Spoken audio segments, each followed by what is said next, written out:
Hey, what's up guys? It's Jake aka Tag, and today we're going to be playing the easiest and most hated deck in Clash Royale. All you have to do with this deck is drop your supporting cards in the back like Baby Dragon, Night Witch, or Witch. And when your opponent overcommits on offense, you drop a Mega Knight on top of it and counter push and take their tower, or you drop an Elixir Golem after defending with Witch and Night Witch. So let's go assert some dominance with one of the best Elixir Golem decks in the entire game. And before we get into today's video, I want to do a little bit of an unboxing and channel update. As many of you guys already know, I've had some phone issues on stream with the red Wi-Fi symbol of death and my phone overheating after a few hours of streaming. But thankfully we have Fnatic. I checked the mail today and Christmas came early because Fnatic sent me a OnePlus 7 Pro. I've really been wanting to get a new phone for quite a while to upgrade the quality of my gameplay, and guys, I just can't be any more excited. Let's go unbox it and see what's in here. All right, so I kind of don't trust myself with scissors, so let's do this carefully.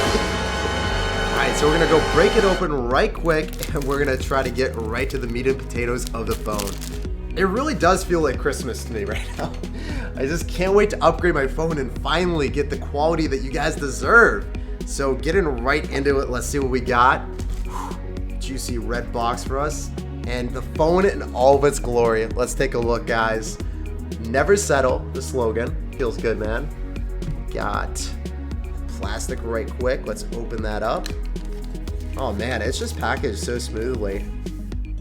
Oh, the screen's so big. I feel like I'm never gonna misplace like any troops with it. And for Clash Royale, it really is the perfect compromise between tablet and phone. If you have a tablet and the screen is too big, your reaction time is gonna suffer because your travel time for your fingers to place cards is gonna be a lot longer. But if you have a really small phone, it's gonna be hard for you to figure out where you're placing cards because your thumb could block it, or it's just gonna be too small and it's gonna make you inaccurate. And the OnePlus feels like it's the perfect compromise where it's not too big, but also not too small where I'll be misplacing cards. But let's be honest, the number one reason why I'm excited about the new OnePlus is its 90 Hertz rate. And that means that my gameplay in my YouTube videos and my Twitch streams will be at an even crisper quality, so that means even better YouTube videos for us. As you guys already know that I'm gonna be using Fnatic mode whenever I'm playing Clash Royale. The Fnatic mode is a gaming mode that boosts the phone's performance so there's virtually no lag, so that's gonna be awesome. So let's finish unboxing all the components of the phone and take a quick look at the charger, because it is a warp charger, and that's gonna allow me to charge my phone in a half hour for the entire day of battle. It's absolutely insane, and I don't really understand how they got this to work, but they did. So here we go. Oh my gosh, dude, this thing is monstrous, but it's really cool that it's able to charge my phone so quickly. I'm really stoked to check it out. And if you guys enjoyed this unboxing and channel update part of the video, make sure to let me know down below in the comment section. I have a lot more upgrades that I want to do to make my videos even better for you guys, and I wouldn't mind unboxing. It was actually pretty fun for me. Again, a huge shout out to Fnatic and OnePlus, and let's go right into the games. So we got a game against Fuser. He's already gonna go in for a wall breaker, so we have to shut it down with the zap, and we're gonna see what's up. So when we see a very aggressive wall breaker player, what we gotta do with this deck is just counter push, because this deck destroys people when we get an elixir advantage. Unfortunately, we don't have that after he goes in for wall breakers. We have to counter for even elixir because there aren't cost efficient counters to it at all. And I'm not gonna go and support this with a Mega Knight in front. It would just lose me the game. Not about that life, guys. We're gonna play a little bit defensive, figure out what he's got in store for us, and then we'll try to counter him. So he's gonna have Valkyrie. Obviously, after we see Valkyrie, we can't really support our Witch too heavily with too many units. He's gonna have Valkyrie, he's gonna have Executioner, and he's gonna also have a defensive building. So if there is a deck to hard counter us, or a deck to beat us, this has to be it, right? If he loses with this, is there anything that beats this deck? Probably not, guys. So let's see. Let's see what happens here. Want to go in for an Elixir Golem, so then the Executioner does not end up hitting the Night Witch, if possible. Night Witch will be able to kill the Executioner very easily. And then we can even go and support with a Witch. So we have a Night Witch, we have a Witch, we have an Elixir Golem, and the Elixir Golemites are just going to do so much damage on top of the tower. I don't think he's going to be able to kill the Witch. Yeah, he wasn't able to. Our damage per second of the Night Witch and the Bats combined with the Witch was just too heavy, and the Valkyrie just wasn't able to do it. So even though Valkyrie is supposed to be a traditional counter to the Witch, it's never going to work against this deck. Even if they have Executioner or Tornado with another defensive building, they're still going to lose. The thing is, if you have a Night Witch and a Witch, the damage per second is just too high, and they can't kill it with a Valkyrie. So therefore, you just break through and win the game. So he's about to get 3-crowned right now. Very rarely do I ever like cycling Elixir Golem in the back, but I was considering doing it there, just because if I did it, then you guys already know that he would have probably spammed at the river and we would have gotten Mega Knight value. I ended up going for Mega Knight there, and I'm just going to sack some damage because I can just 3-crown him. He cycled his Valkyrie. That means he has no answer to the Witch. I mean, it realistically isn't an answer to the Witch, but when it's not in cycle, then you're just going to have a horrible, horrible time. So we're going to 3-crown him right now. There's not much he can do about it. We're going to take his left-hand tower, and then we're going to persuade his 3-crown to victory. GG, well played, and peace out. Girl Scout, pleasure playing against you, and good luck in the rest of your GC. So we got another game against someone splitting Wallbreaker. So one of them will connect to the tower, unfortunately. Very well played on his end. Sauce out a well played here. I really like doing that with Wallbreakers, so then you demand double the amount of elixir on both sides. So sometimes you'll bait out like Zap plus Skeletons, and that's like just 3 elixir for 2. Feels really bad when that happens. So this guy's going to go Mega Knight. I feel like that's a pretty bad play on his end. We can just go for a Mega Knight right on top of his Mega Knight and his Witch, and then we're going to get a huge positive elixir trade on our counter push. Because I don't think he even kills our Witch. Mega Knight didn't jump on that, and we just assert dominance here. We go in for the elixir, Golem, capture our W. So this is what happens in the meta. A lot of the times, people are just going to be spamming into you, and if you're running a very aggressive deck as well, and you just wait, you play on your side of the map, you use your tower as a resource, you're going to win the game. So a lot of times, people are going to be running the exact same deck as what I'm running right now, or a very aggressive deck. All you have to do is defend, then you counter push. One of the #1 rules against other Elixir Golem decks is do not drop your Elixir Golem first, unless you have a huge Elixir advantage. Same thing with Mega Knight. You never really want to be fighting on your opponent's side of the map with your Mega Knight deck. And as you guys can see, we're just going to 3-crown this guy. No questions asked, just easy game. Let's move on to the next one.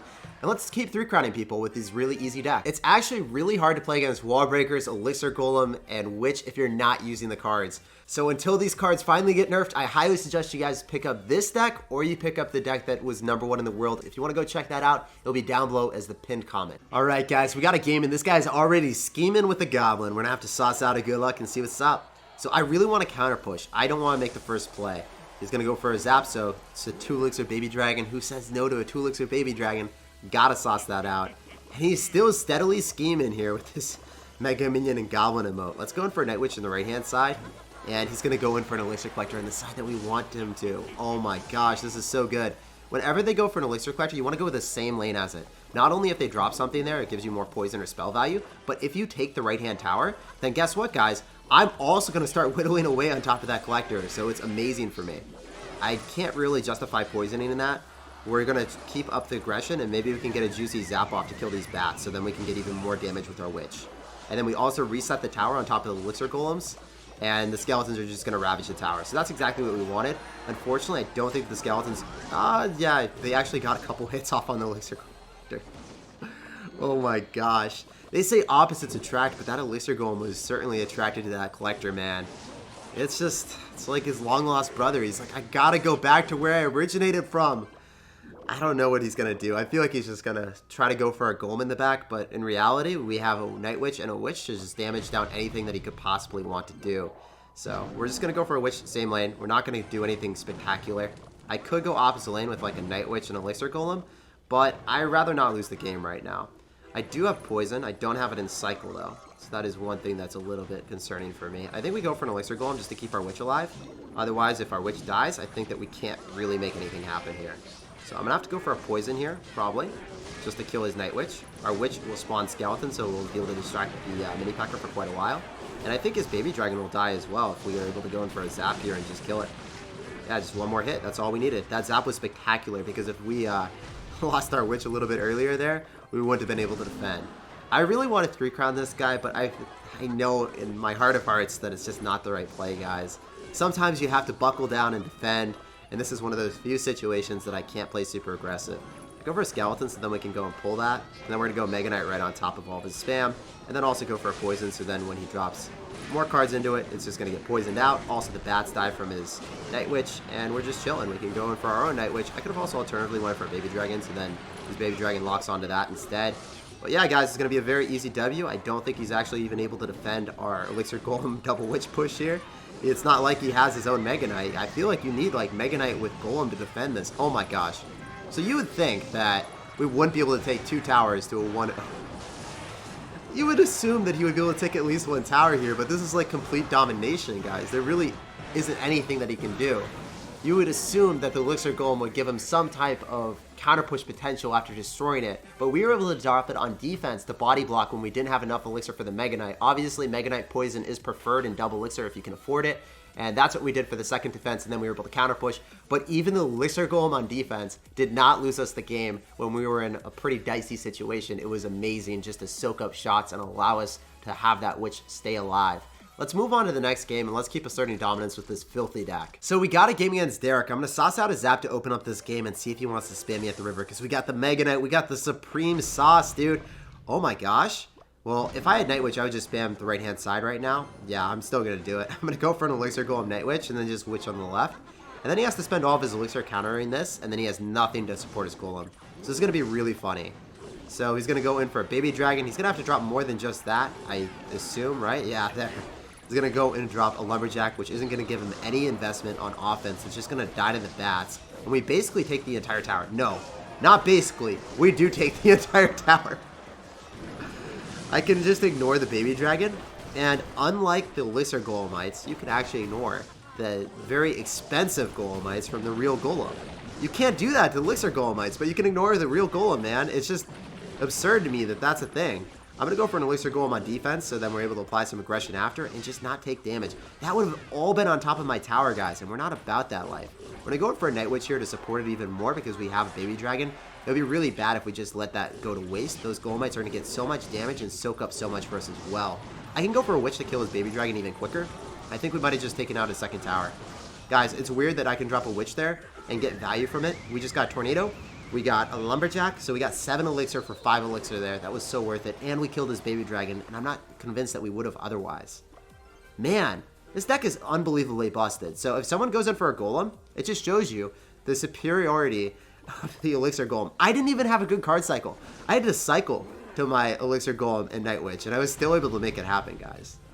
Which is making it even crazier to me, to be honest. So I'm going to cycle. Probably should have cycled like a Zap instead of Baby Dragon there. It would have been more ideal to have it in my card cycle at this point. Anyway, he's got Lightning, so I'm going to go in for a Night Witch. Even after it pops, we're still going to get value.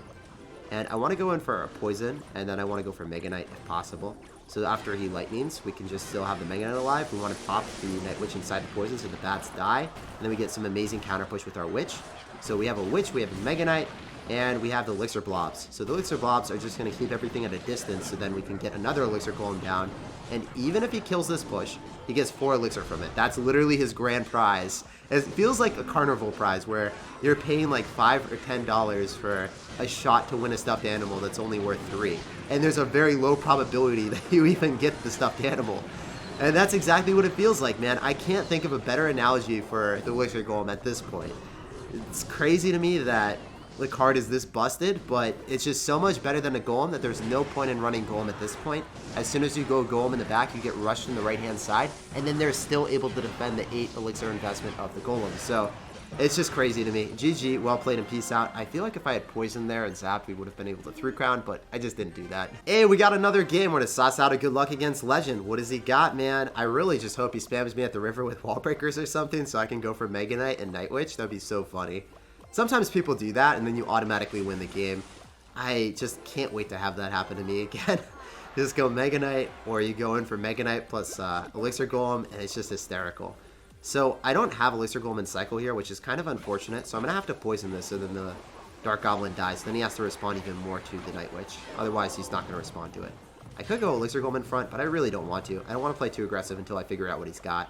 When we know that we generally have the deck matchup, it's better to just play safe rather than sorry. We can go for a Zap right on top of those wall breakers with 1 Baby Dragon connection. That's all you need. So we see wall breakers, we see Miner, and we see Dark Goblin with Ice Golem. So it's probably going to be Bomb Tower. Bomb Tower does really, really well against Elixir Golem. So that's one of the few cards that actually does okay against us. It still doesn't matter. We're still going to win. This will be the toughest deck that you will play against in the meta that doesn't have Elixir Golem for this deck. So if we can show how to beat this, then you guys will be set on your way to wrecking people. So he's going to go wall breakers right into us. I don't really know what he wanted to do with that. I guess what he was thinking was like, I need to cycle to my bomb tower as soon as possible. And notice how the bomb tower is able to kill the Golemites really, really quickly. That's why I'm talking about this deck is actually going to be the toughest one for you in the meta. We're still going to be able to beat it though. It's not going to be that much of an issue. And we got so much damage with the Witch. All they have to do is 1 slip up and then the game is pretty much yours. So we're able to go in for like, I think we just go in for a Mega Knight with this, or go in, you know what, we're done with this. We're just going to go for Elixir Golem and then Night Witch, soak up damage, and then make our parade push. Because if he doesn't have Elixir to stop the air units, then it doesn't matter. That's all we really care about. We're not going to go for a witch that spawns skeletons. We're going for the big mama bear of the night witch that spawns bats. And guess what? Your bomb tower, when you're down elixir, does not clean that up. So the game is effectively over at this point. When the control player loses a tower, this is later in a GC too. This is one of the better players that I will be playing in Grand Challenges. And if they just lose a tower as a control deck, there's no way for him to come back. So that's kind of what happens. And heck, we might have even been able to 3-crown him if I committed a little bit more to that, but I'm not about it. Hey, he's got rocket instead of poison. All right, well, that's interesting. That's not something that I was used to seeing. We're just going to zap that so it dies. And then we can go for a Night Witch in the back because he's already used this rocket. And if he goes in for a miner or wall breakers, we just go in for a Mega Knight right on top of the wall breakers, ignore the miner because it's only going to get 500 damage. And then we can apply a lot of aggressions on both sides. So what I want to do is I want to go for Baby Dragon, and I want to go for Elixir Golem. So he's going to be like, yo, I have to go and drop a bomb tower, but it's not able to hit everything that I want to. So it's very unfortunate for him. We're able to poison the bomb tower and poison the tower that he is trying to defend with all of his might. We can just zap that and we're fine. We actually baited out a log with skeletons that didn't even matter. Heck, dude, we're about to 3-crown someone that's actually like very good in Grand Challenge with probably the hardest deck that we would play against possibly. And yeah, if I had just gotten a little bit more time, the poison would have ticked down 8 seconds and he would have been 3-crowned. GG, well played, and peace out, Girl Scout. That game wasn't close at all. That's actually where I'm going to end today's video, and I hope you guys enjoyed the easiest deck inside of Clash Royale. If you want to win games quickly and make everyone inside of Clash Royale hate you, this is the deck for you. I hope you guys enjoyed the video, and if you did, make sure to support the channel by giving me a fat thumbs up on the video. And if you're not already subscribed to the channel, what are you doing with your lives? Hit that sub button today. Thanks for watching. Thanks for chilling with me. I hope you have a fantastic rest of your day, and I'll see you in the next video.